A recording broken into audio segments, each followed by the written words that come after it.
persepsi korupsi dari Transparansi Internasional nggak naik dari 37 menjadi 38 di tahun 2021. Indeks perilaku anti korupsi dari BPS juga meningkat dari 3,88 ke 3,93 di tahun 2022. Dan saya lihat akhir-akhir ini misalnya di Kejaksaan menunjukkan taringnya untuk menyelesaikan kasus-kasus yang besar, kasus-kasus korupsi yang besar yang menyangkut angka 17 triliun, 23 triliun,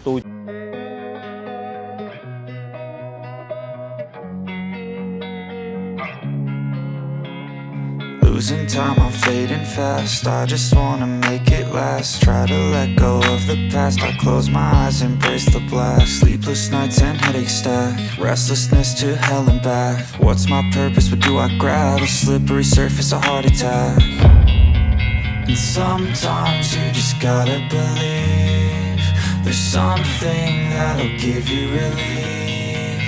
There's something that'll have what you need. What you need.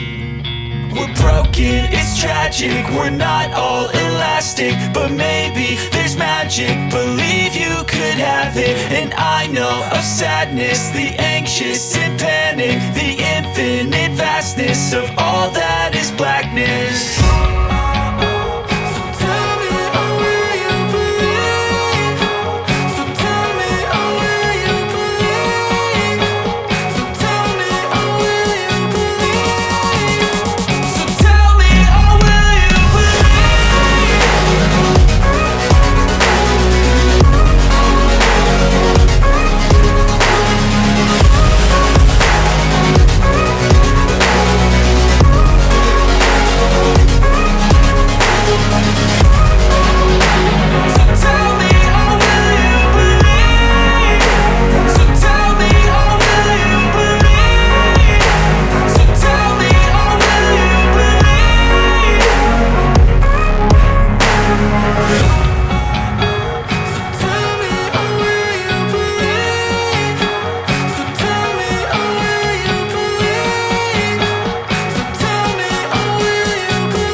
Sebagainya, tapi ternyata dijawab dengan baik oleh Jaksa Agung.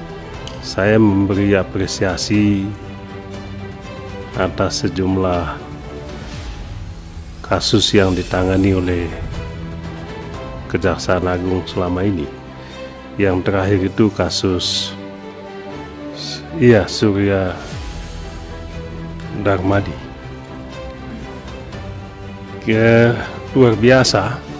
Saya kira ini menjadi nilai positif atau aura positif bagi Jaksa Agung, karena memang di saat tingkat kepercayaan publik mulai menurun terhadap penegakan hukum di negara kita, justru ini Jaksa Agung menjadi luar biasa naik drastis. Kami bangga Pak, masyarakat Indonesia mengapresiasi kinerja Bapak bisa menghadirkan, menangkap daripada Saudara Apeng. Saya juga patut mengapresiasi terhadap kinerja Kejagung hari ini, terutama perkara yang tadi dibicarakan kawan-kawan terhadap kasus Surya Darmadi, yaitu penangkapan kasus korupsi 78 triliun. Ini tren yang luar biasa dari Pak Jaksa Agung dan jajarannya. Tren kejaksaan ini terus meningkat. Dari 3 lembaga penegak hukum yang kita tanya, tingkat trust di mata publik, Kejaksaan Agung sekarang menempati peringkat paling tinggi. Ya. Ada 10 plus 53,4% warga yang mengatakan Kejaksaan Agung sangat dipercaya atau cukup dipercaya oleh warga. Nah, ini satu lompatan karena sebelumnya Kejaksaan Agung paling bawah. Sekarang Kejaksaan Agung meningkat.